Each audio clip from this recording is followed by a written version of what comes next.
Hey geeks, Tim Tibbetts here with MajorGeeks.com, and today we're going to take a look at using IObit Uninstaller.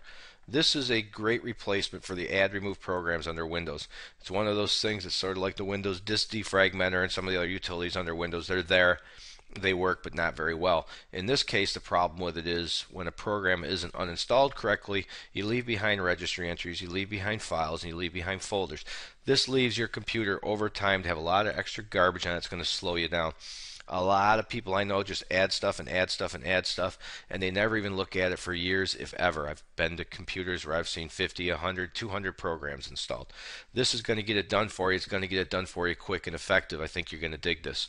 Essentially, you have, as you can see, a few options along the sidebar. You have all your programs, which as you can see, here's all of my programs. And of course, you can list by size. You can list by install date by simply clicking. But you can also do the same thing right here. You buy recently installed, rarely used, which would be older, and largest programs, those that use up most space, whichever you're more comfortable with.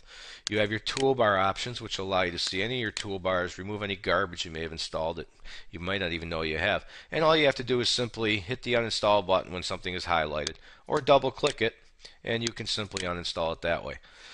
You have your Windows Update section, which is something you most likely don't need to play around with, but if a Windows update screwed up your computer and you need to remove it, you can do so here. A lot of times these Windows updates are hidden from the add remove programs to protect people, which is why this is kind of handy to get at those.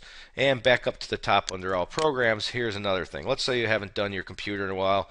You got all these extra programs, you got a billion icons on your desktop. What you want to do here is come over here and check batch install.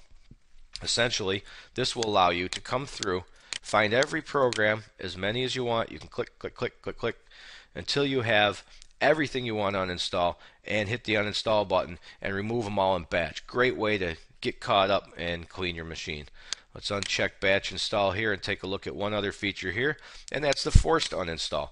This is kind of neat because if you're looking through your computer, you find folders, you find files left behind that even IObit Uninstaller couldn't find. You can simply browse to that file, find it under the folder that you want to remove it from, open it, and you can hit next to remove it. You can also look around through Windows Explorer, find it, and drag and drop it right here.